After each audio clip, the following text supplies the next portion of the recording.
Bismillahirrahmanirrahim. Assalamualaikum warahmatullahi wabarakatuh. Saya Nesa Safira dari kelas 11 MIPA 3 berkesempatan di sini untuk menyampaikan materi tentang proses berdirinya dinasti Abbasiyah. Proses berdirinya dinasti Abbasiyah diawali dengan keruntuhannya dinasti Umayyah pada tahun 750 Masehi menjadi tonggak awal berdirinya kekuasaan dinasti Bani Abbasiyah. Khalifah dari dinasti ini adalah Abdullah As-Saffah bin Muhammad bin Ali bin Abdullah bin Abbas bin Abdul Muthalib. Dinamakan dinasti Abbasiyah karena para pendiri dan khalifah di dinasti ini adalah keturunan Al-Abbas bin Abdul Muthalib, yaitu paman Nabi Muhammad SAW. Masa kekuasaan dinasti Bani Abbasiyah berlangsung dalam rentang waktu yang panjang dari tahun 132 Hijriah sampai 656 Masehi atau 750 Masehi sampai 1258 Masehi. Kebangkitan Daulah Abbasiyah dimulai dengan gerakan-gerakan perlawanan terhadap kekuasaan yang dilakukan oleh Muhammad bin Ali, Abu Abbas As-Saffah, dan Abu Muslim Al-Khurasani.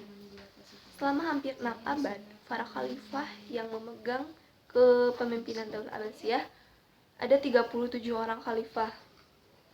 Dari kekhalifahan Daulah Abbasiyah terbagi menjadi beberapa periode. Ada periode pertama, periode kedua, periode ketiga, periode keempat, dan periode kelima. Di Daulah Abbasiyah terdapat khalifah-khalifah terkenal. Di antaranya yang pertama ada Abu Ja'far Al-Mansur. Beliau menjabat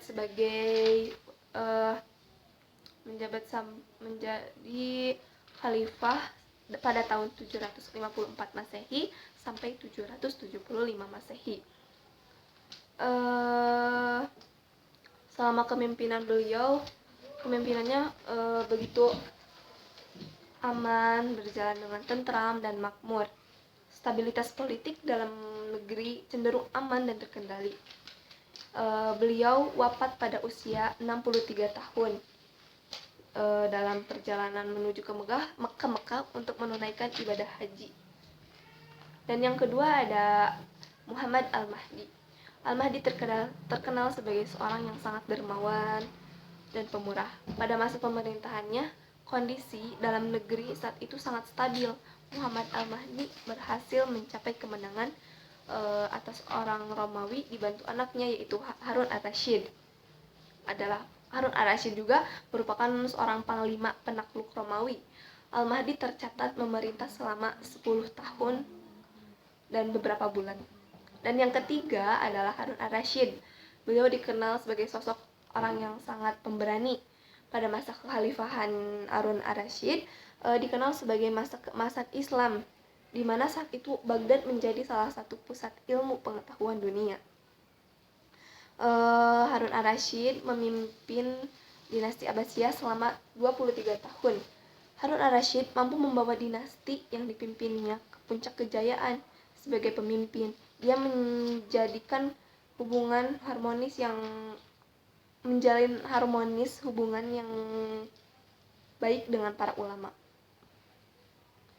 Harun Ar-Rasyid menjadi khalifah cukup muda, yaitu pada 22 tahun, dan wafat pada usia yang cukup muda juga pada tahun 193 Hijriah atau 808 Masehi.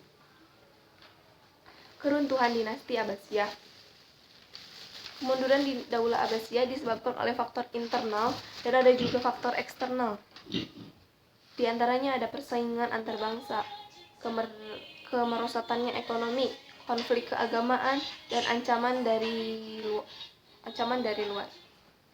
Mungkin sekian yang dapat saya sampaikan. Mohon maaf apabila ada banyak kekurangan. Billahi taufiq wal hidayah. Wassalamualaikum warahmatullahi wabarakatuh.